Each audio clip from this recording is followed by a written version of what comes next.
we've got the F. All right. Force. Let's just do it in Planck units.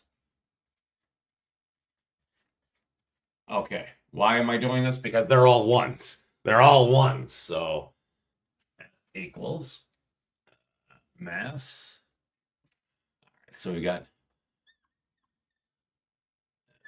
P. So Planck mass, and then it's times acceleration. Acceleration is a distance.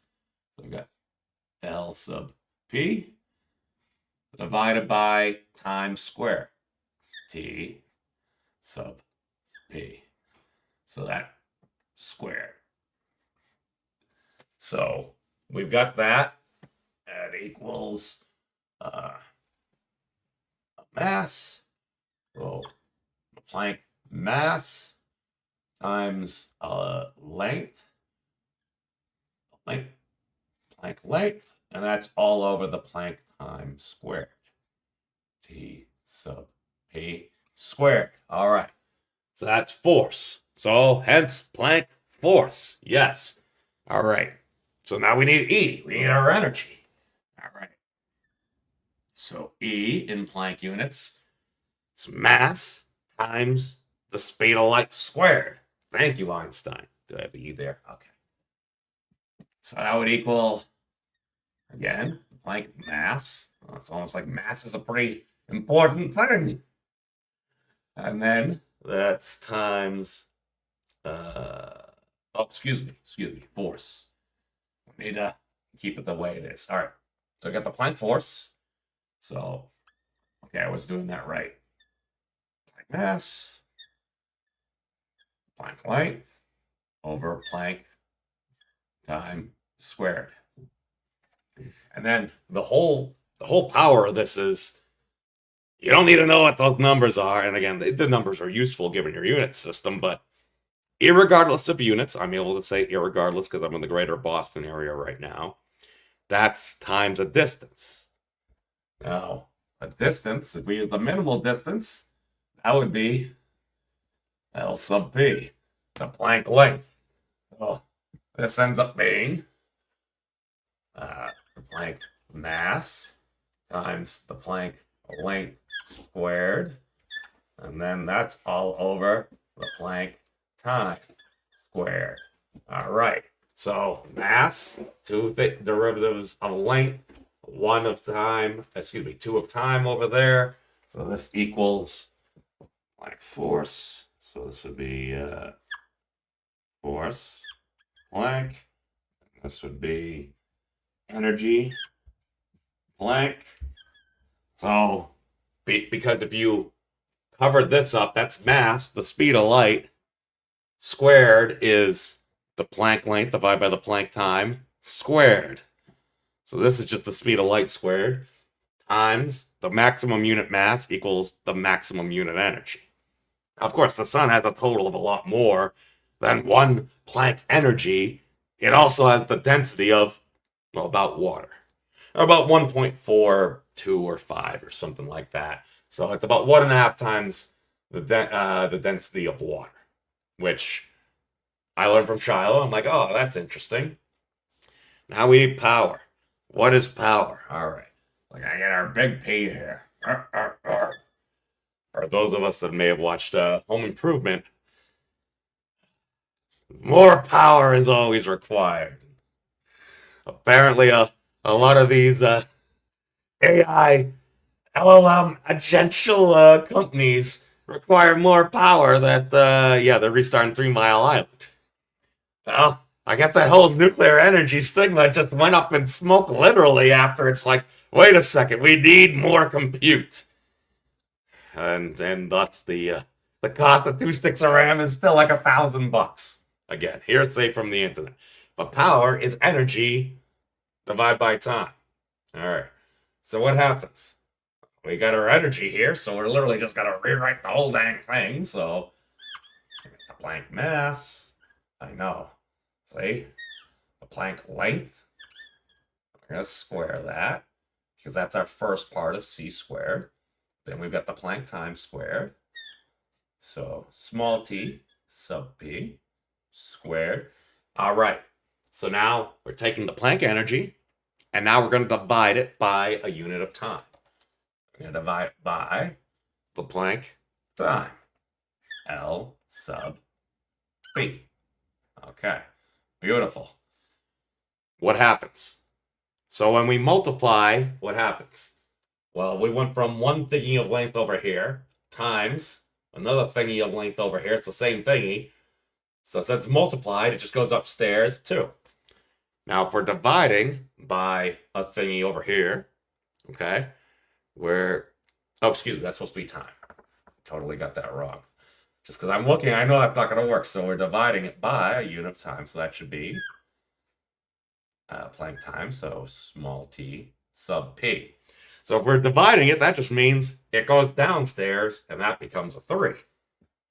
So we just rewrite our whole expression again. So just Planck mass, so limit of mass. And then we've got Planck length squared. So that's our first part of our speed of light squared. And now our Planck time in our denominator is going to go up to the third power. So 2 of these Planck times are matching with 2 Planck lengths that give us the speed of light squared, times the Planck mass gives us the Planck energy, and then divided by another unit of time, the Planck time again, gives us... sorry, Higgs... Oh, God, I need to really use the real eraser. This equals big P sub P. So the Planck power. All right. So, I mean, that's all this is saying right here. It's just you have force equals mass times an acceleration. Okay. So in Planck units, you got Planck mass times the Planck length over Planck time squared. Or you could write it as Planck acceleration.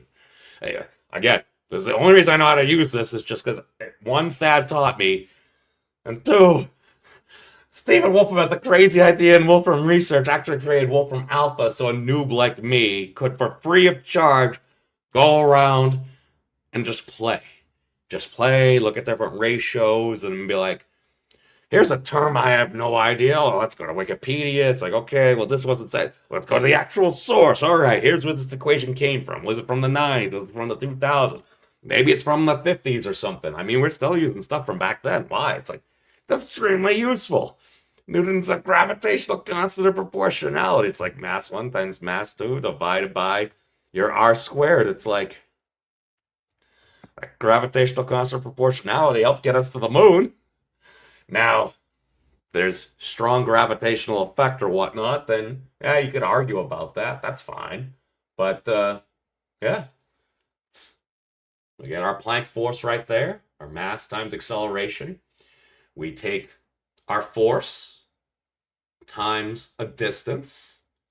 So we're taking that, and that distance can be expressed as a length. So that gives us energy. Force times distance equals energy. And then power, we're taking our energy and we're dividing it over an interval of time, which will output power over that unit of time. So that's why the Planck power is a ginormous number. Like Planck energy in joules is like 10 to the 9. There's like 10 to the 52 in watts. Why? Because the Planck time within our unit system has 10 to the minus 44 orders of magnitude. And that's why it's about 10 to the 52. So, yeah. So basically, the Planck power is the Planck energy put out per second. Oh, excuse me. The Planck power is the Planck energy put out per unit of Planck time. Okay. What does that mean? Well, that means that you would have about 10 to the 44 Planck times in 1 second. So, therefore, the Planck power to an observer like us is putting out like 10 to the 44 lightning bolts worth of energy within 1 second. That's a lot. Also, according to the Wolfram Physics Project interpretation that Stephen had postulated, is the Planck power is essentially the power output of a maximally entangled observer, whatever that may or may not mean. I just went through and just did their standard computational algebra, and I just put in. They just used magnitude powers. I just put in the actual extra digits. Actually, I didn't even do that. I just put in the terminology, and that's like, oh, it's a 0.9997 or whatever Planck power. I'm like, yeah, it looks like a Planck power. Even when I asked Stephen Wolf, I'm like, how did you know a maximally entangled observer output the Planck power? He's like, I don't know why I did that. I'm like, oh, well, that's what it comes out to be, and it's like, so it goes from, here's a ginormous number, we have no idea. But I'm like, just by definition of our scaling with Planck units, that's just what comes out. And again, it is, does that make sense? I mean, it is the limit of power output. You're putting out the maximum amount of energy per minimum unit of time. So over the interval of something like 1 second to an observer like us, that's like, let's put it this way. That's such a ginormous amount of mass energy being output that it outputs the total mass energy equivalent of Sagittarius A star, what's believed to be the supermassive black hole in the center of our Milky Way, about like 4 million solar masses, according to our measurements. Yeah, it outputs that amount of mass energy in 21 seconds. That's crazy.